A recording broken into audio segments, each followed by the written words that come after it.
Well, Eric and Erikah, thank you so much for joining us today on Lost Marriage Podcast. It's good to see you guys. Thanks for taking time to spend with us today. Yeah, Thanks so much for having us. we're really Well, excited about it. well, I'm excited to have you guys. So, you guys are in Chicago, and you have your church is the Book Church, and that has been going on for how long now? Yeah, for almost 9.5 years, we Wow, planted the brook in 2013. So that is it's amazing how so time cool. flies. Yeah, and that is amazing how quickly it goes in a church plant that's doing really well. So tell us a little bit about the church and the ministry, how you guys do ministry together there, because I know we have a lot of people that listen to us that are in ministry together. Yeah, Mhm. yeah. So we were part of another church before coming here, and God put a real clear call in our lives to leave that church to plant a new church with their blessing and with the denominational connection. And we stepped foot into this community in 2013. We're both Chicagoans, born and raised. Like, this is home for us, and so we are in a neighborhood that's not too far from where both of us grew up.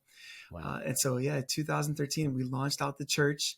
9.5 years now in the making. We've seen God do some just really remarkable, beautiful things in healing and helping people.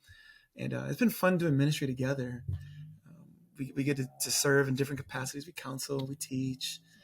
It's been blessed. Yeah, we Yeah. we've dated for a long time, and so it's been just neat, not only in our dating but then also in our marriage, to see God just call us to ministry together, and that we get to serve Him together. That's been just one of the greatest joys that we get to experience in our marriage. So you guys grew up close together in the same city. How did you guys meet for the first time? Yeah. Sure. We met, actually, we both attended one of the largest high schools in the city of Chicago, and yet we met in high school. We met, he was, we were met as freshmen. He was sitting at a there's a big event every year in the beginning of the year where you can sign up for clubs, whichever clubs you want to go to. He Hmm. was signing up kids up for a Christian club called See You at the Pole. You might be familiar with it. Yes, absolutely. And I signed up for See You at the Pole. I was a follower of Jesus. I'm 14, he's 15. And that's kind of the beginning of our kind of meeting and our journey of becoming friends and dating. Yeah. What a great story. I love that. Started young. When did you actually decide to that you were going to date? Did it take a So while, or may it have Yeah. been different? yeah, we met, but didn't really see each other because the school's so big. Yeah. And so she ended up meeting my older brother at a Michael W. Smith concert of all Oh yeah. places. Oh yeah. And found out that I went to the same high school as her, and he connected. He kind of told her about me, and yeah, so we ended up meeting in, I think, January or February, and became boyfriend and girlfriend in March, which doesn't mean much when you're 15 and 14, but it's not for us. So I'm glad for it. Yes, absolutely. That's cool. So, you were saying something, Erica, about being in ministry together. When did you guys know, and how did you know that God had called you both to ministry and to do that together? Yeah, I feel like that's just been a process and a journey that we were on. But I feel like even in high school, we began to sense just a set apartness that God was calling us to. God calls all His children to be set apart. It just felt like He was doing something kind of unique in both of our hearts in Hmm. high school, and just drawing us to Himself. And we're making decisions to follow Him with our lives, and God did that in unique ways through some youth groups that we were in, as well as kind of summer camp. And as we began to say yes to God as individuals, He began drawing our hearts to even forming where we would attend college. Eric knew what God was calling him to Bible college. I wasn't so certain, and actually I tried to resist it because I wanted to make sure I wasn't going somewhere just that we would Sure. be trying to go together. But I felt the same call, and so we both attended Bible college. And it was in college, God kind of solidified, like, I'm calling you guys into ministry. Hmm. We didn't know what it exactly would look like, but we Hmm. just kind of felt like we're going to continue to give God our yes. Hmm. And He kind of just made that more clear throughout our time. And then, we graduated shortly after college. After college, we married, and we just God kind of made that very clear of where he was calling us into the local church. I love that. I love how you guys were open to God's calling throughout the process, and and you let Him just lead you, because I think God does that. Sometimes we throw roadblocks in the way, and they don't last very long, but we do try to throw them in, and then God always kind of works around that. That's really cool. So, how God have you seen God work? We talked about in the theme unexpected Jesus. How does that work out in your home church? Because that's obviously the book. Yeah, it's when you're in ministry, you are working with people, and you realize how much of a mess everybody has. Like, no one's exempt. We're not exempt. The people we're with are not exempt. And what happens when we have messy lives, it's easy to begin to feel, one, that we're the only one, or that we are beyond redeemable to be used by God. And so even as the ideas of this book were coming into formation, we could really see God just breaking into people's lives, showing up in a different kinds of ways to meet them, whether it be through prayers that they prayed, and the Lord said, "I'm with you" in that prayer. As they read the Word, having His promises reminded them of His presence, and then through even each other in the church, in our own community. So we've seen God show up for people to restore relationships, to heal marriages, to bring people back to the Lord who strayed away.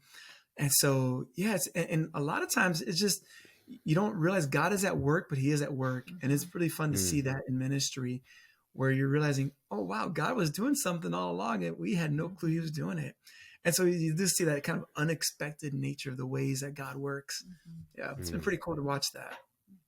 Erica, you have anything to add to that? Yeah, I mean, I think so we can just expect that Jesus will show up. And I think we've been able to see Him do that within our church, just in really beautiful ways. I think, like Eric mentioned, but just with relationships, with drawing Him to Himself, helping people to see, I need Jesus. Yeah.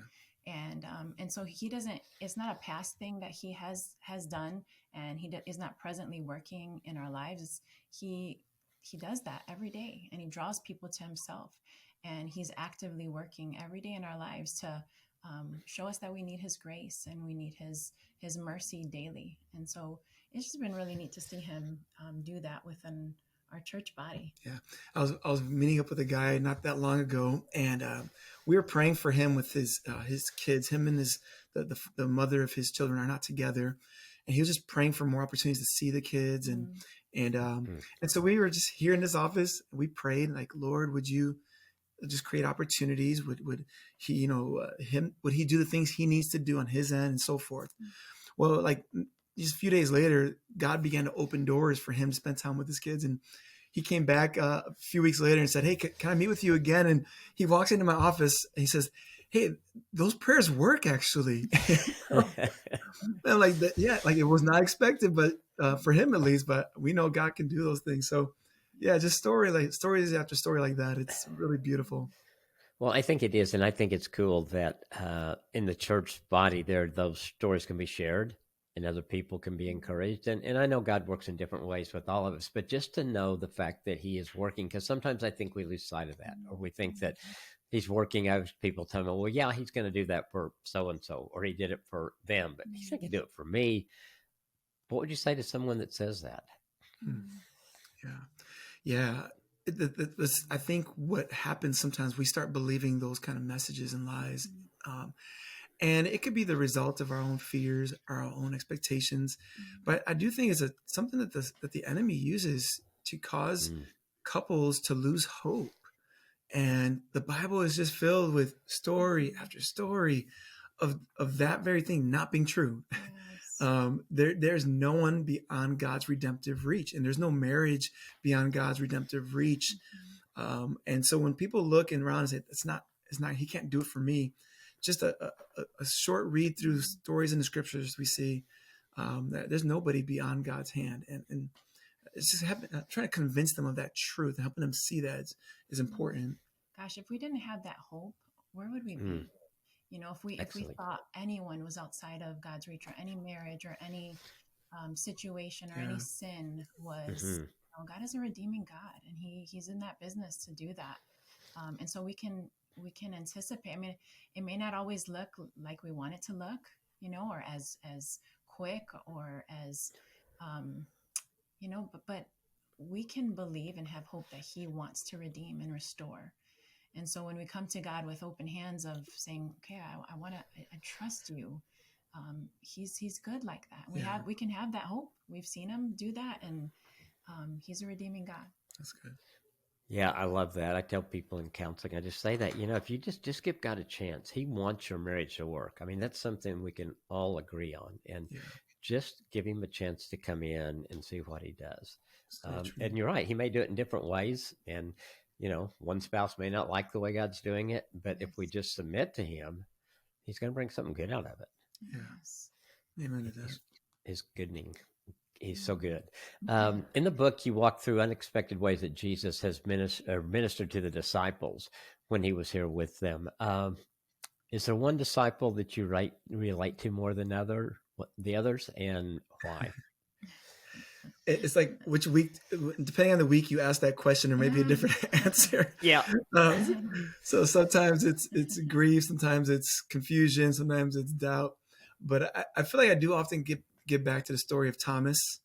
For Mm. me personally, I see Thomas in his doubt, and I've learned to feel much more empathetic toward Thomas. He's not just a guy who was just refusing to believe, but he's actually a guy who had believed and had been really hurt. He had hoped in Jesus. He had believed that Jesus was the Messiah.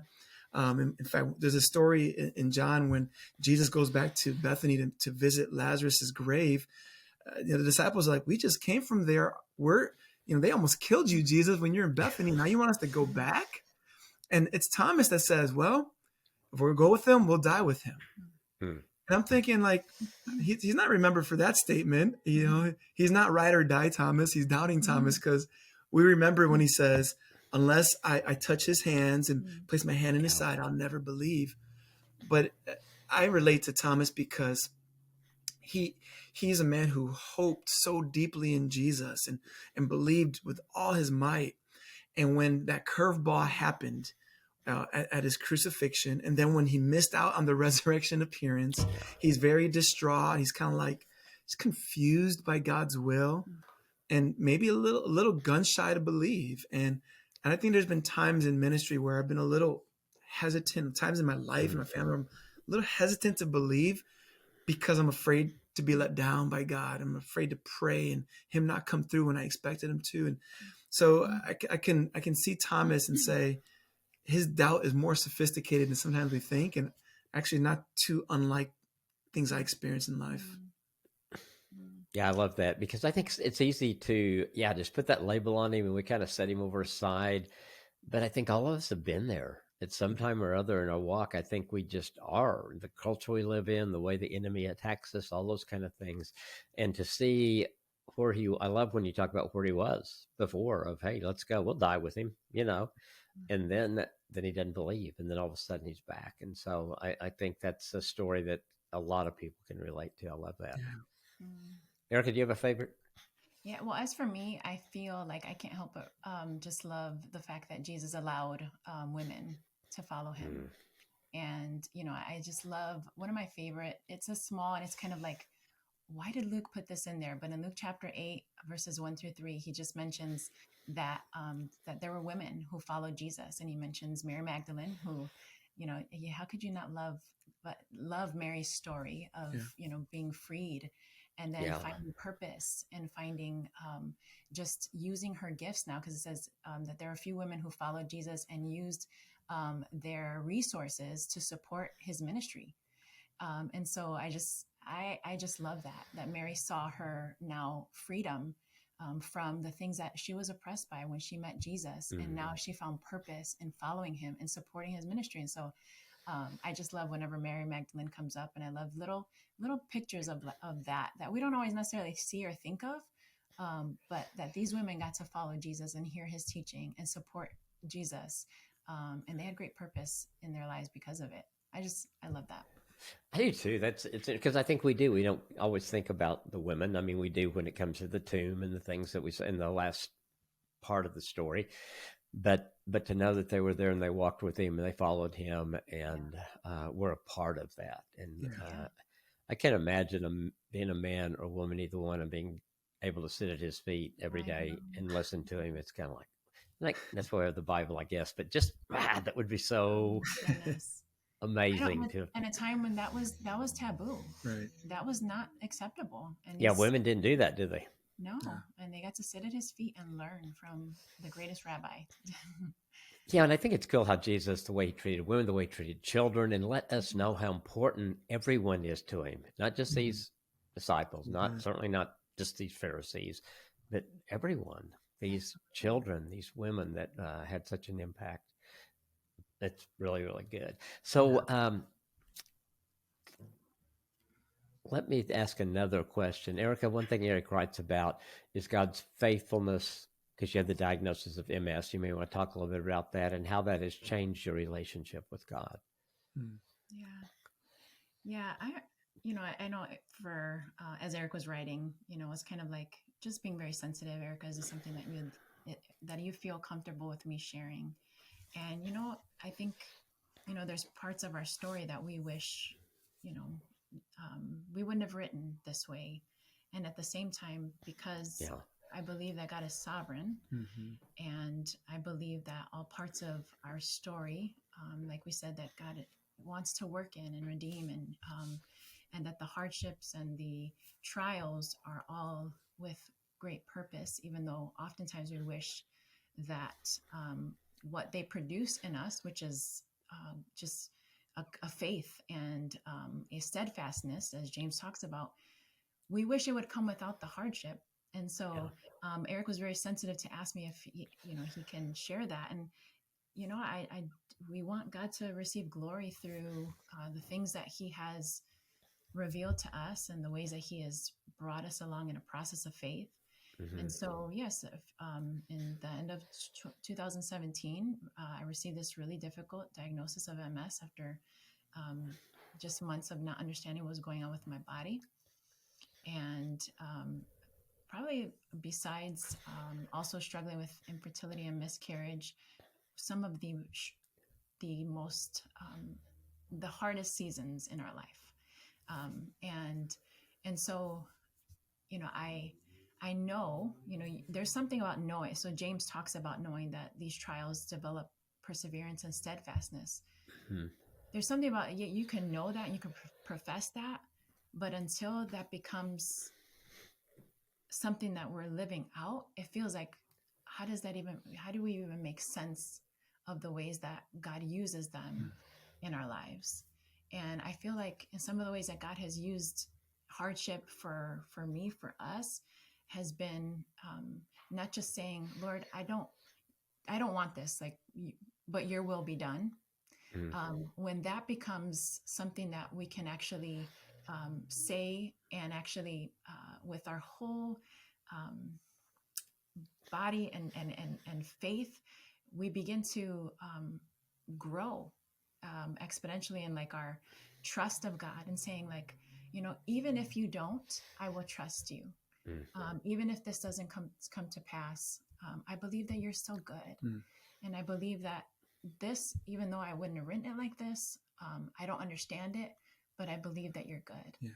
And I believe that a lot of this has been parts of our life and experience that we would not be where we're at had we not experienced some of the toughest times. And so those are some of the ways of just kind of clinging to God in the midst of what we've experienced. A really difficult situation. Yeah. When you, I'll go back, so Eric, when you heard that Eric had the MS, what, as a husband in that role, what went through your mind? What did you feel? Just to share, because we get a lot of people that send us for prayer for one spouse has been diagnosed with something, and what do I do? How do I come aside my spouse? Why did God do this to us? What went through your mind at that time? Yeah, it was undoubtedly the scariest time of my life because for a while we didn't know what was going on, and as they began to Yeah. narrow down Mhm. potential answers to that question, they were slowly ruling out the things we were hoping it would have been.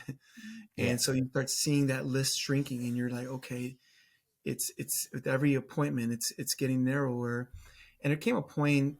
I mean, early on, she just knew in her heart that she had multiple sclerosis, and so that whole lead up was very hard. So by the time we got the diagnosis, it was kind of like, all right, we knew this was coming.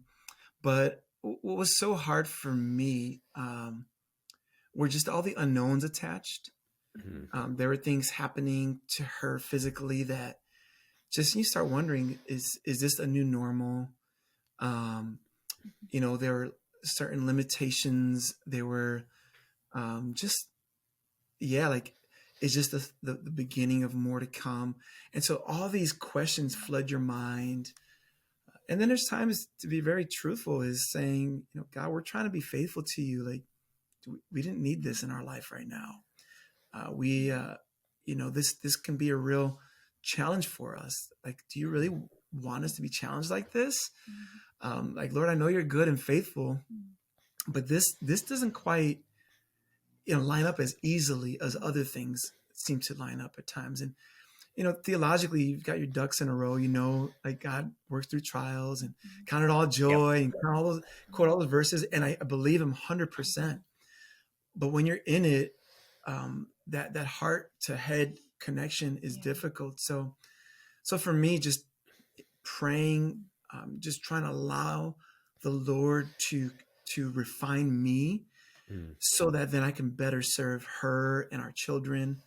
Uh, but there were a lot of like spiritual questions, a lot of just our marriage, like what's this going to look like, and those are extremely hard realities. It gave me a sense of perspective though, because it reminded me just to appreciate everything in life. Mm. You just never know what kind of hardships come your way. Mhm. And I think it also allowed us to feel a sense of, I don't know, maybe a little more kingdom mindedness in our marriage. Not that there wasn't before, but Mhm. um, like God has a plan for us. And right now it's through this hardship and trial, but he's going to use it. Like we believed it. And so Mhm. it allowed us to just say, like, Mhm. God, our lives are in your hands, whether in sickness or in health. It's Mhm. in your hands. So those are some of the things that I know I wrestled with as a husband, as I tried to just gain my bearings in order to best care for my wife and our children. Mhm. Yeah, because it had to be difficult, and then all the unknowns and the questions that come with that. And I know our pastor talked about a time that he went through that with a disease that one of his children had, and he said honestly, I just cried out to God, why me? Why? Mhm. I'm your servant. I've been doing what you want me to do, and now I've got to deal with this. And yet, again, he how God used that in their marriage and in their life and everything. But those are hard Mhm. things, Yes. especially when they come. So, how has that impacted your marriage, both from your position, Eric, and for Erica's? What's that effect has how this had on your marriage? Mhm. Yeah, I think along those lines of perspective, I I know for me, it forces me to live the way God wants us to, and that's with an open hand, saying, Lord, all that I am and all that I have and all that we are is in your good and gracious hand, Mhm. and I can't control it, nor should I try. So, Lord, it's in your hands, and so I feel like there's a kind of intimacy we've been able to experience Mhm. that we would not have been able to experience had we not gone through that trial and still live with this reality. Um, just loving one another in ways that we need in those moments of trial. So I know that that's helped. I've learned to do that in new ways and seeing God work in that way. That's kind of some of the initial thoughts I have with that question. Mhm. Yeah, I think for me, it's definitely been a reality of, like, we say for better, for worse, for richer, for poor, sickness and in Yeah. health. And but when you don't imagine that the worst and the sickness will come, and at the same time, it's been an opportunity. So either we were going to grow apart and be frustrated with the grief that we're experiencing, the ways that we process things differently, the way that we just handle things emotionally, or even just the fact that this is here. It was kind of like what are we going to do now? Are we going to lock arms and face this together? Because, marriage can be a gift in that. We're not alone, and we can lock arms and just call out to the Lord and seek him for the strength that we need in this, and do that together. Or we're going to grow apart, and it's going to be difficult to know how to handle this. And I'm grateful that God in his grace, and I think in some of the ways that we had already been building relationship with, like, personally with the Lord, and then together, that those were the things that helped forge our marriage in this, the most difficult time in our lives. And then I think because we've been able to cling to the Lord in it, we have experienced an intimacy that we didn't have. And too, I agree with your kingdom mindedness. It's like, I think we've kind of been like, okay, God, and just let us see this life as, you've given us this opportunity to live for you, and you've allowed us this marriage to reflect who you are. That's what marriage is supposed to be. And so let's do this. And so if you want to use our story, use our story. If you want to. And so I think it's the open hand that he's continuing to help shape us in. Yeah.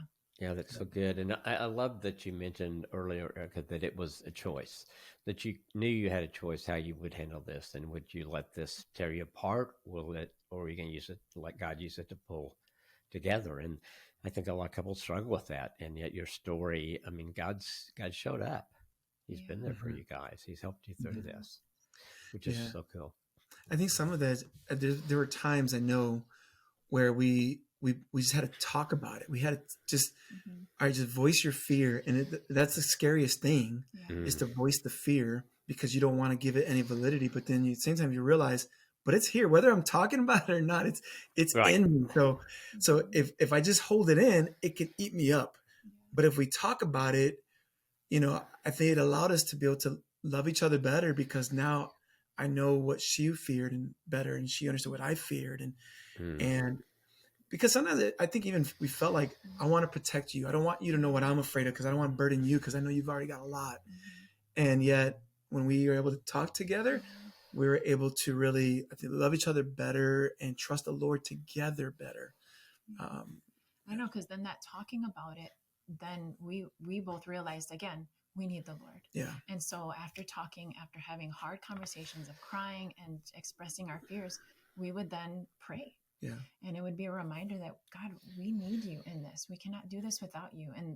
And we see that God was continuing to forge us in that and bring us along in beautiful intimacy in that. And so that we can say we're even grateful for the grief and the ugliness and the hardship. And that's only by God's grace that we can even say that. Yeah. And you just see God work in the midst of that. Yeah. In powerful ways. And you had hope. You mentioned that earlier, Eric, and something you said, you had the hope because of him, not knowing exactly what he was going to do, but trusting him in that. And that's so good. Let's go back a minute to a question I had about the disciples and the examples of them. God used those examples of disciples, Eric, or both of you, probably, to influence your ministry and your marriage. What happened there? Yeah. Well, when we look at the life of the disciples and we see what they go through, Eric was talking about Mary Magdalene. She has that great honor of being the first person to see the resurrected Jesus, and then the first person to carry that message to someone else. I mean, and she does so through, in the moment, though, coming to the tomb, fully expecting to find a corpse, a body, death. But she finds life. She finds the resurrected Jesus. And what we learn in her story is that there is purpose even in our pain. That God has a plan in place, even when we are confused by that plan. And so Mary's example and Mary's experience has helped me know that no matter what comes our way, God continues to work. Like he's working in ways I may not see, I may not know, but I know he's doing it. I know he's doing something. And so Mary didn't know to expect at the tomb other than a body that she was going to anoint with spices and herbs. But she hears her voice from the one that had rescued her from her demons. And so, yeah, the fact that God has a purpose and a plan in the midst of our pain is a point of comfort for me. I agree. And I just love with the disciples that Jesus loves to meet them, particularly wherever they're at, and use where they're broken the most.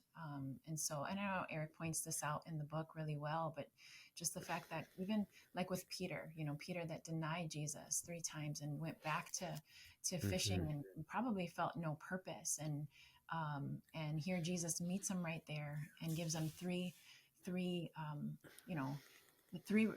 where Jesus is calling him to respond to him, 3 questions that really meet him where he's at. And I think it's just a reminder that Jesus still does that. And Jesus is so personal, and he's not, God is not a far off God. He's very near to us and wants to do that. And so I just love just pictures of that throughout the scriptures. And Jesus is so intentional. And so we can expect that he wants us to be intentional with us, whether it's opening up the word and we can say, it's living and active. And I know you have something for me today. And he's so good to do that, right? Like we've read something, many times, but no, today it was fresh and I needed that word. And so, I just love the fact that Jesus does that with all of the disciples.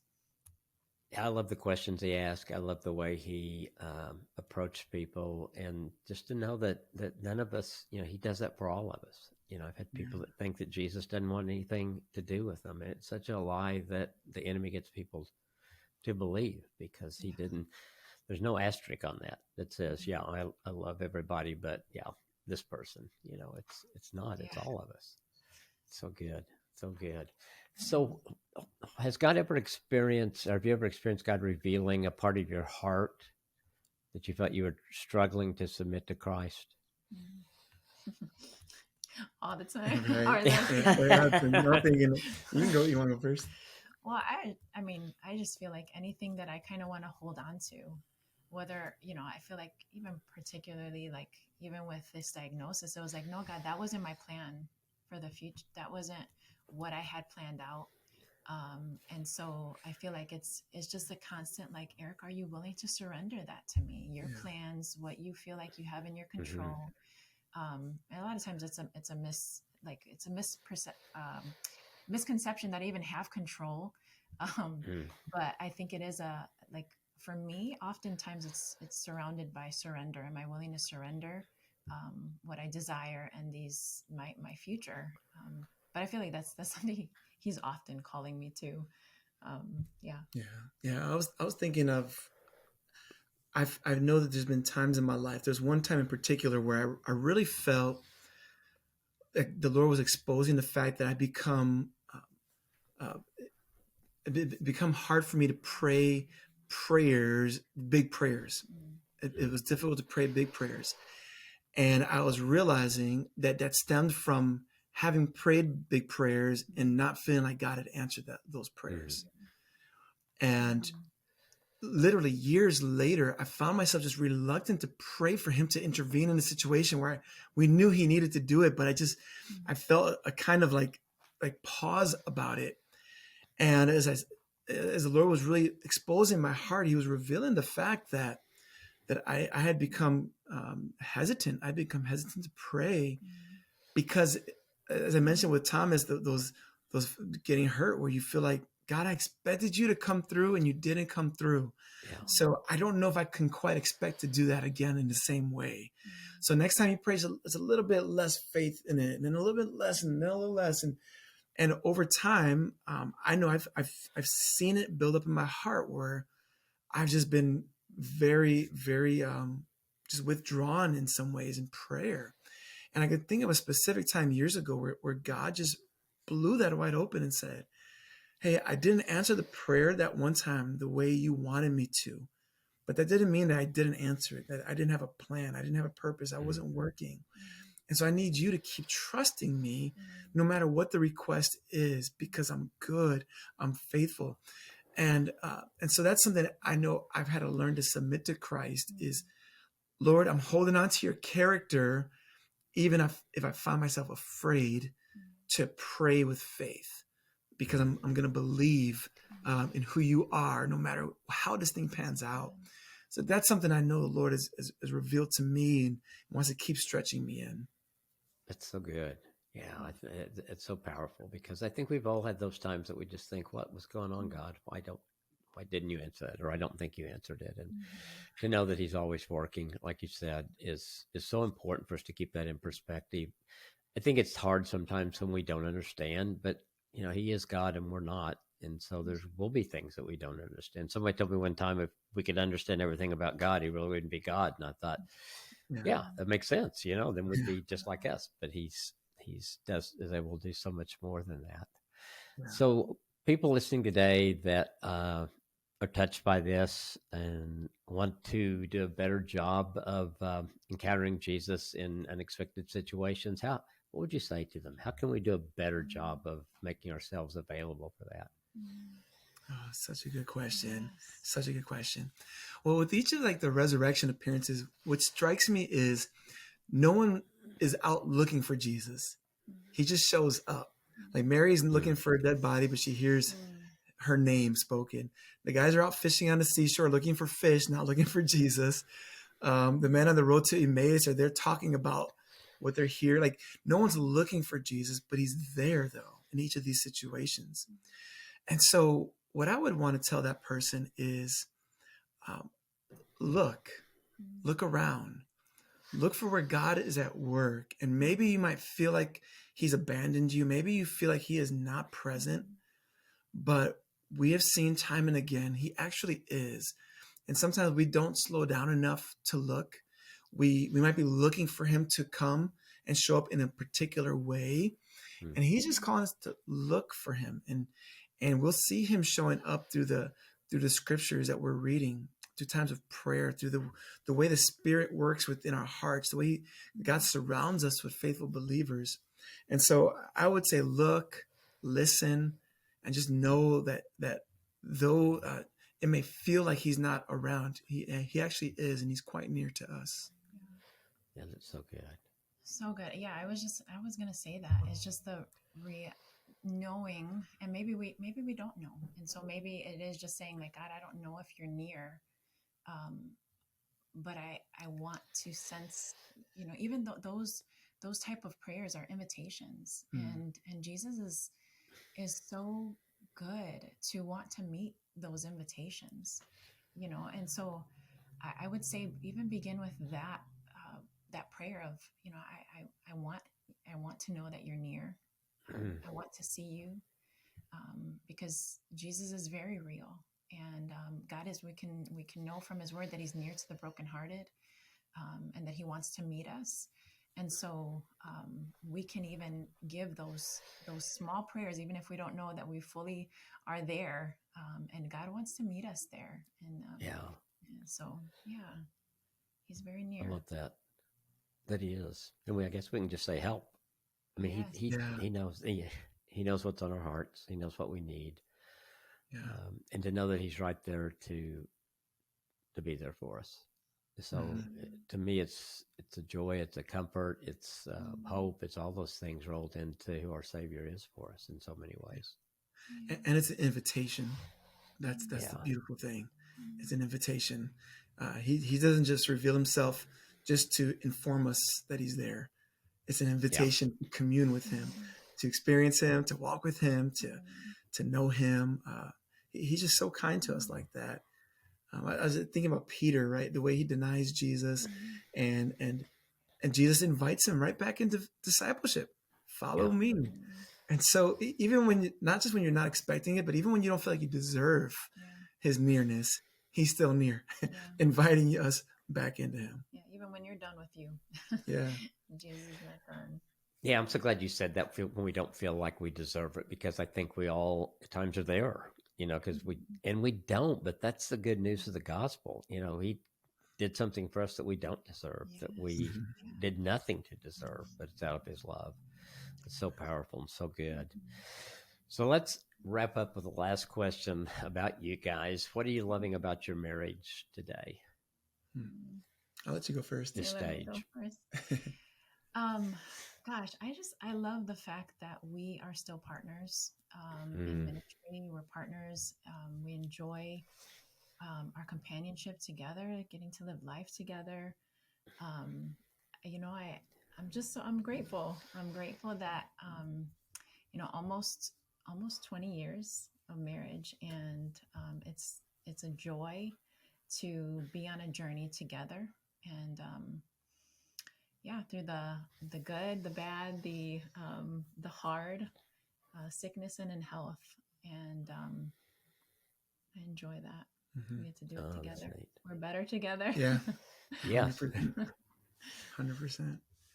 Yeah, I think I would affirm that 100%. I would add, it's fun to be able to pour into other marriages together. Mm, Um, we talked about the diagnosis. In the book, I talk about other hardships, things that we've gone through, and like that life experience helps us be of better help to others who are coming behind us. But we don't always get to choose what those life experiences are. They come sure. to us. But if we're able to take a step back, say, Lord, you have shaped our story. You've molded every aspect of who we are for a purpose. Now we can love and show this with other people. Something that's really impactful. And so that's been fun part of our marriage, is to look back over our almost 20 years of marriage, see all the things we've learned, all our failures, all our joys, things we've celebrated, and then be able to sit down with other couples, to teach other couples, to pray for couples, Mm, and just offer them hope and be able to say, God is faithful. He'll hold you down. We've seen him do it for us. We've seen him do it for others. Just keep running to him. So it's fun serving side by side as it is just doing life side by side. Yes, yes. oh, that's so good. Yeah, and the fact that you guys have, people could look at you and think, "Well, look at this perfect couple. Well, they just got everything going." But when you can sit down and relate stories to them and relate what God's done in your life and how God has walked through things with you, that brings hope to people Yeah. and encouragement. And I think it's so cool how God uses the experiences, some of them that we hate, but Yeah. but then we see Him use those through us with other people, and it's like, okay, wouldn't have been my choice, but yeah, I'm okay with that because Yeah, God used one it. of my yeah, it's so true. One of my favorite things that Eric says often, and because you said, it's sometimes it seems like things are perfect, and I think we need to communicate that there is no picture perfect marriage. But as he has said before, but every marriage is meant to point to the picture that is perfect, which Mm. is God. And so when we get to do that as a couple, Mm-hmm. there's great joy there because we're doing what God has called us to do. And there's great satisfaction there. And so, that's why when you ask that question, it is a great joy to be able to do this together, and to know that we're Absolutely. fulfilling the call that God has called us to here. Yeah, powerful. So good. So good. Yeah. Well, thank you guys for your time. The book is Unexpected Jesus, how the resurrected Christ finds us, meets us, and heals us. It's available everywhere. And if people want to connect with you guys, what's the best way for them to do that? Yeah. Well, we're on social media. And my handle on Facebook, Instagram, and Twitter are the same. It's Dr. Eric Rivera, Dr. Eric Rivera. So you can find me there on social media. And mine is Erikah Rivera, but it's Erikah Yes. Rivera. Yep, on Instagram. Yep. That's cool. And the church, if people are in the Chicago area, it's the Brook Church. Yeah, it's the And Brook Church. it's okay if someone drops in just to 100%. visit. Yeah, it's great. Yeah, we have a YouTube channel where we stream our services as well. We'd love to, if you're looking for a home church, we'd love to have you here. Wanted to pop in and say hi, we'll take that. That's great. Thank you guys so much for spending time today. Appreciate you both. It's been an honor. We appreciate it so much. Thank you.